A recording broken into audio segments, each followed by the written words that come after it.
2024-এর বুকে দাঁড়িয়ে 354 বছরের পুরাতন দুর্গাবাড়ি এবং পুরাতন টেরাকোটা সমৃদ্ধ শিব মন্দিরের ইতিহাস নিয়ে আজ আমরা হাজির হয়েছি, যেটি পশ্চিমবঙ্গের পূর্ব বর্ধমান জেলার অন্তর্গত মৌখিরা গ্রামে অবস্থিত।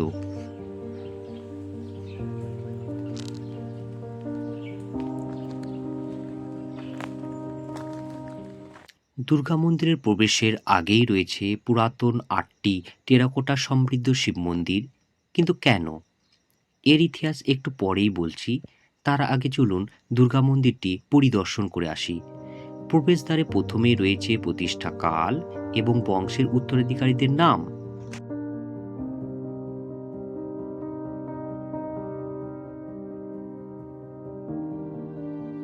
অতীতে রীতি মেনেই পূজা হয় এখানে।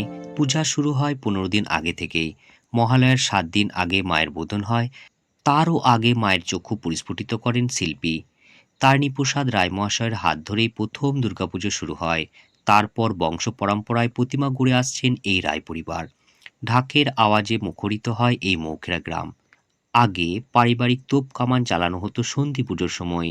সেই কামানের শব্দে পুজো শুরু হতো গড় জঙ্গলের শ্যামারূপা মা সহ অন্যান্য মন্দিরেও। এখন এই যে পিলারগুলো দেখতে পাচ্ছেন, এই পিলারগুলো নতুন সংস্করণ করা হয়েছে, কিন্তু আগে এরকম ছিল না। এগুলো নতুন করে সংস্করণ করা হয়েছে। পুরো ফ্লোরটা, বাকি এই যে পিলারগুলো রয়েছে রং বেরঙের নানা রকমের টাইলস বসানো হয়েছে। সামনের দিকটা যদি আপনি দেখেন, এখানে কিন্তু পুরোটাই আটচালা ছিল। একটা যেটা আমরা আগে দেখতে পেতাম পঞ্চরত্ন মন্দির হোক বা দেউল মন্দির, এর সামনে কিন্তু আটচালা বিশিষ্ট মন্দির থাকতো। যে কোনো মন্দিরের সামনেই আটচালা থাকতেন। এই আটচালাগুলো পিলার, বড় বড় পিলার দ্বারা আবৃত থাকতো। এখনো 51টি পিতলের থালায় নৈবেদ্য সাজানো হয়। মোষ বলি ছাড়া প্রায় সব বলি হয়। গ্রামের একমাত্র পুজো ছিল এই মৌখরা গ্রামের রায় পরিবারের দুর্গাপুজো। তাই গ্রামের লোককুটুমে ভরে যেত। নবমীর দিন একটি বিশেষ প্রচলন ছিল, নারকেল লড়াই। গ্রামবাসীর লোকজনেরা দুটি দলে বিভক্ত হয়ে মাঝে রাখা হতো এই পুজোর নারকেল, আর সেই নারকেল নিয়ে নির্দিষ্ট একটি সীমানা পার করতে পারলেই বিজয়ী দল বলে ঘোষণা করা হতো। পুরস্কারও করা হতো, কিন্তু কালের নিয়মে আজ সব বন্ধ। ছোটবেলায় আমি দাদুর কাছে গল্প শুনেছি, এই যে সামনের দিকটায় দেখতে পাচ্ছেন, এখানে নাকি একটা পাখি আসতো, একটা শঙ্খ, চিল কিংবা বাজ পাখি, যেটা রীতি মেনেই এই দুর্গাপুজোর যে বলি, অষ্টমী পুজোর যে বলি, সেটা কিন্তু শুরু হতো। কিন্তু এখন আর সেসব আসে না।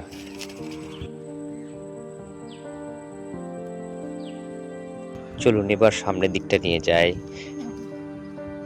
এই দিকটা রয়েছে একটা নারায়ণ মন্দির। হ্যাঁ, এটা হলো দুর্গাবাড়ির নারায়ণ মন্দির।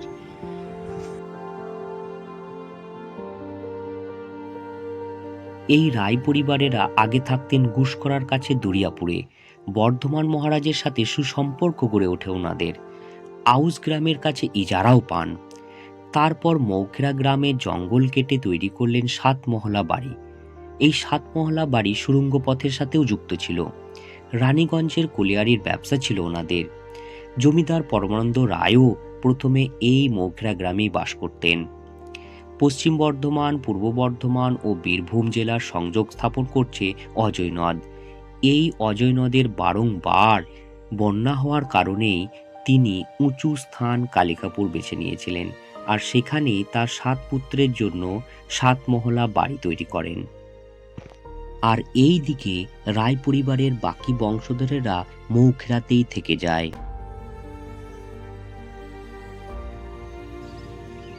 এবার আসি কেন এই টেরাকোটা সমৃদ্ধ শিব মন্দিরগুলি নির্মাণ করেছিলেন।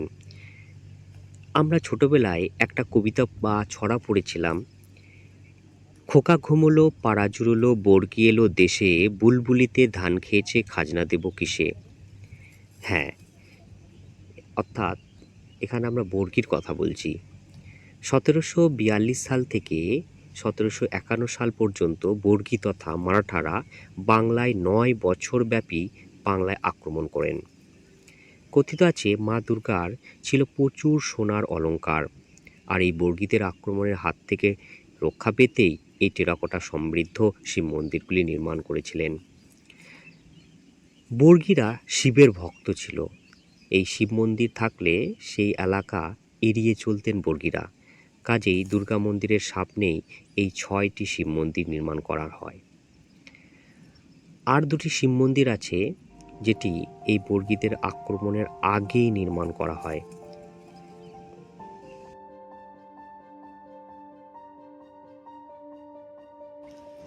এই যে টেরাকোটাগুলো দেখতে পাচ্ছেন পোড়ামাটির প্যানেলে, সত্যি এগুলো খুবই আমাদেরকে আকর্ষণ করে।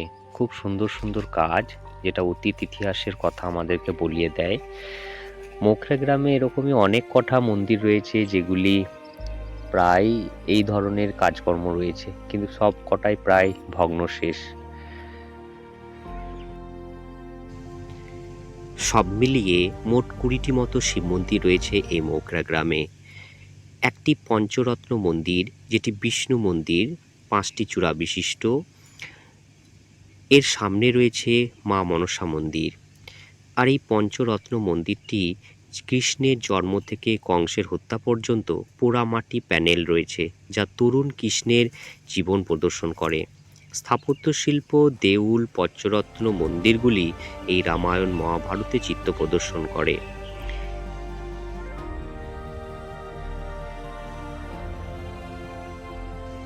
এই মন্দিরটি 1723 সালে 5ই বৈশাখ নির্মাণ করা হয়, যার প্রমাণস্বরূপ এই প্যানেলে রয়েছে।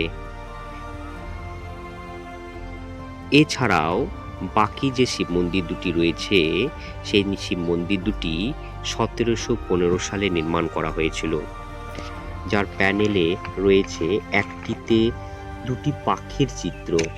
এই পাখি চিত্র দুটির মাধ্যমে আমরা বুঝতে পারছি সেই সময়ের যে গল্প সুখ শাড়ির তার বর্ণনা দিচ্ছেন, সে কথা কোনো সন্দেহ রাখে না। আপনি যদি চ্যানেলে নতুন হয়ে থাকেন তাহলে অবশ্যই একটা লাইক করে দেবেন। কেমন লাগলো এই হারিয়ে যাওয়া ইতিহাসের কথা অবশ্যই কমেন্ট করে জানাবেন। আর এরকমই হারিয়ে যাওয়া ইতিহাসের কথা শুনতে ও বিখ্যাত স্থানগুলি পরিদর্শন করতে চ্যানেলটিকে সাবস্ক্রাইব করে পাশে থাকবেন। এতক্ষণ আপনাদের সাথে আমি ছিলাম লালটু মেটে। আপনাদের সকলকে অসংখ্য ধন্যবাদ।